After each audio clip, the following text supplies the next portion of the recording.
আমার শাশুড়ি মোটামুটি ভালোই ছিল, কিন্তু সম্পত্তির লোভে আমাদের দুইটা জীবন সে নষ্ট করে দিল। আমার বিয়ের সময় অনেক ঝামেলা হয়, যেমন আমাকে আমার চাচাতো ভাইয়ের সাথে বিয়ে দেওয়ার চিন্তাও করেছিল, কিন্তু আমি রাজি হইনি, কারণ যাকে ভাই বলে ডেকেছি তাকে স্বামী হিসাবে কিভাবে গ্রহণ করব।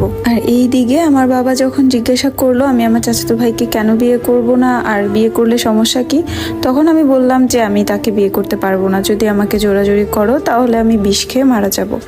তো আমার বাবা তখন আমার কথায় রাজি হয়ে আমার খালাতো ভাইয়ের সাথে বিয়ে ঠিক করে, কিন্তু সেই জিনিসটা নিয়ে আমার চাচা বাবাদের মধ্যে ঝামেলা হয়। আমার দাদাও আমার বাবার উপরে অনেকটা ক্ষেপে যায়, প্রায় সময় ঝগড়া হতো, প্রায় মারামারি পর্যায়েও চলে গিয়েছিল। কিন্তু আমার ছোট চাচা সবাইকে বুঝায়, তারপর সবাই চুপ হয়, কিন্তু আমার বিয়েতে তারা কেউই আসেনি।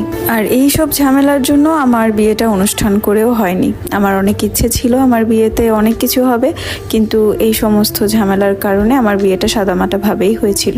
তারপর অনেক ঝামেলার পর আমাদের বিয়েটা হয়, কিন্তু বিয়েটা হলে কি হবে, সবার কপালে তো আর বিয়ের সুখ থাকে না, আমার কপালেও ছিল না।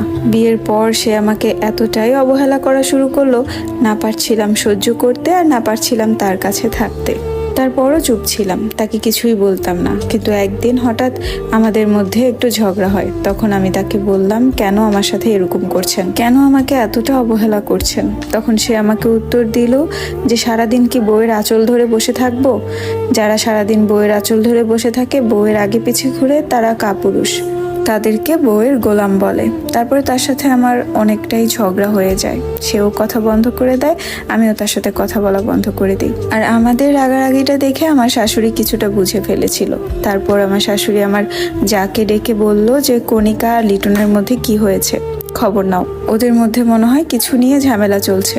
তারপর আমার যা আমাকে ডেকে বলল, সেই দিন আমার যাকে সব কিছু খুলে বললাম। আমার ভাসুরের বউ ছিল আমার মামাতো বোন, আমরা মামাতো ফুপাতো বোন ছিলাম। আমার যা আমাকে বলল, কণিকা ধৈর্য ধর, সবকিছু আস্তে আস্তে ঠিক হয়ে যাবে। আমার যা আমার মামাতো বোন হওয়াতে আমি তাকে আপা বলেই ডাকি, আর তার স্বামীকে দুলাভাই বলে ডাকতাম। আমার আপার একটা মেয়ে ও একটা ছেলে ছিল, মেয়েটার বয়স ছিল 13 বছর আর ছেলেটার বয়স 2 বছর। আমার স্বামী আর শাশুড়ি তার ছেলে মেয়েদেরকে অনেক আদর করে, আমিও করতাম, কিন্তু এখন করি না। আমার স্বামী সারাক্ষণ ওই ছেলেটাকে নিয়ে পড়ে থাকতো, গোসল করিয়ে দিত, খাইয়ে দিত। এমনকি আমার স্বামী যখন দোকান থেকে আসতো, সে বাচ্চাটার জন্য অনেক কিছু নিয়ে আসতো। আর সে যখন দোকান থেকে আসতো, আমার জায়ের ঘরে যেই শুয়ে বসে থাকতো।